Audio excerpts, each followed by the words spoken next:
La FRCA, Groupama et le CIRAD vous présentent Terre d'ici.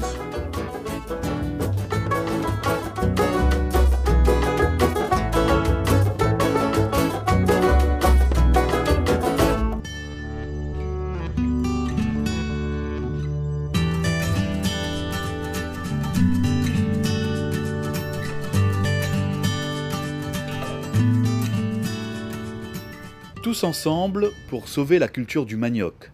À l'initiative du CIRAD et de l'IRD, l'Institut de recherche pour le développement, des chercheurs et experts de 13 pays africains se sont retrouvés récemment lors d'un séminaire au pôle de protection des plantes à Saint-Pierre. Objectif : jeter les bases d'un réseau de surveillance mondiale des maladies virales et bactériennes qui touchent le manioc.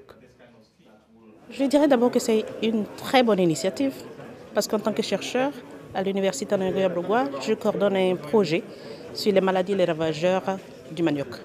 Donc il était intéressant de venir prendre part à cette activité qui allait impliquer des chercheurs d'autres parts du monde. Parce que souvent en tant que chercheur, nous travaillons un peu de manière isolée. Donc c'est bien de vraiment mettre tout le monde ensemble pour qu'on puisse converger nos vues en vue de pouvoir mener une lutte efficace contre les maladies dont on parle, surtout les maladies causées par les virus. Quatrième source de calories dans les pays tropicaux, 700 millions de personnes à travers le monde dépendent en effet du manioc pour leur sécurité alimentaire, d'où l'importance et la nécessité de préserver et de développer cette ressource. Une des raisons importantes aussi, c'est que le manioc va très bien résister au réchauffement climatique. Le manioc peut pousser à des très hautes températures, il répond très bien au CO2 et par conséquent, et il est déjà résistant à la sécheresse. Donc le manioc, on sait déjà aujourd'hui que le manioc va permettre de fournir beaucoup plus de nourriture que les céréales, par exemple, en Afrique.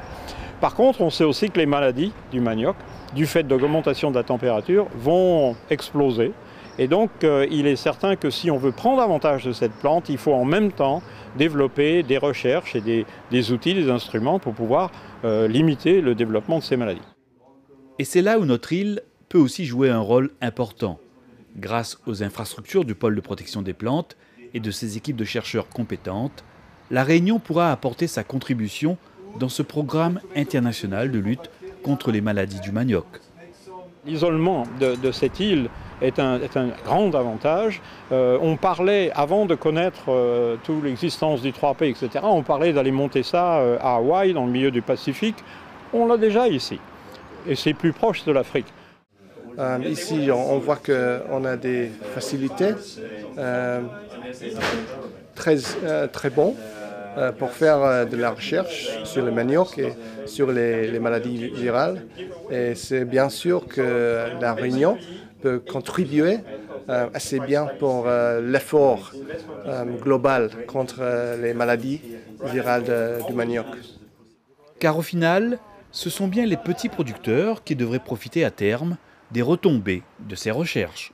Chez nous en Afrique, c'est surtout les petits producteurs qui produisent le manioc. Donc s'ils augmentent leurs revenus, ils vont avoir plus de moyens pour augmenter encore la productivité. Donc quand on pense un peu à eux, nous, dans notre rôle de chercheurs pour trouver des solutions pour les aider, je pense que c'est le rêve.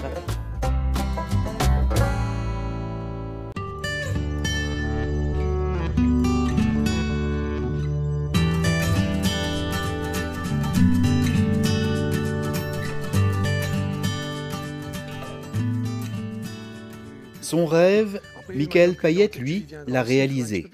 En reprenant voici une vingtaine d'années l'exploitation familiale, il remet en valeur, à sa manière, ce terrain vallonné des hauts de Petite-Île. Au départ, il y avait du maraîchage. Après, il m'a quitté maraîchage, il m'a mis la canne. Et aujourd'hui, il m'y revient à la culture ancienne, patate de manioc. Non, ici, pas de machine. Non, tous les trous fouillés à la main, et tout fait à la main, le nettoyage, tout, et puis l'arrachage à la main. C'est m'y fait une rotation. Au cimetière manioc, mes patates, au cimetière patate, mes manioc. Moi, ici, pas de l'engrais, pas de fumier. C'est une culture pour moi, normal, quoi, mais je veux dire, hein. Pas d'apport d'engrais ou de pesticides. Résultat, des plants sains et vigoureux, avec des conditions de culture quasi bio.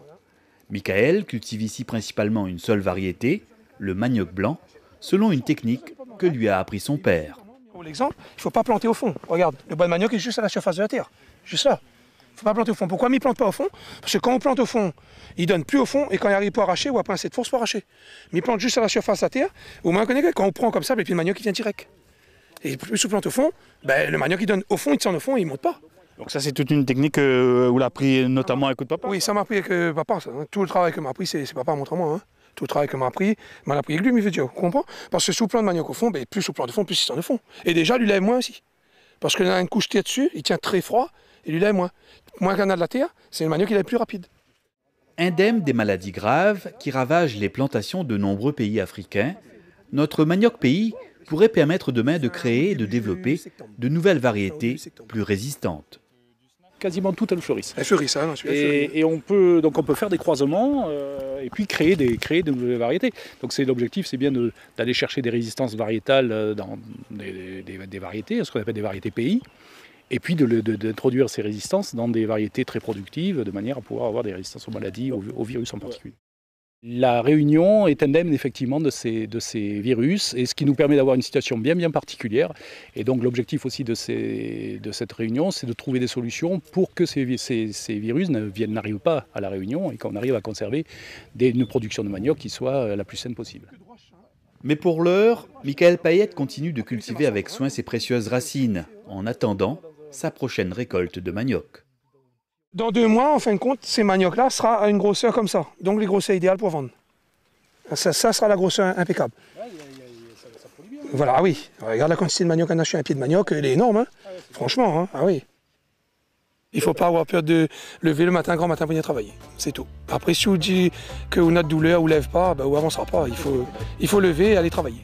Et là, on va gagner de manger dedans. C'est par contre, il faut avoir le courage. C'est tout.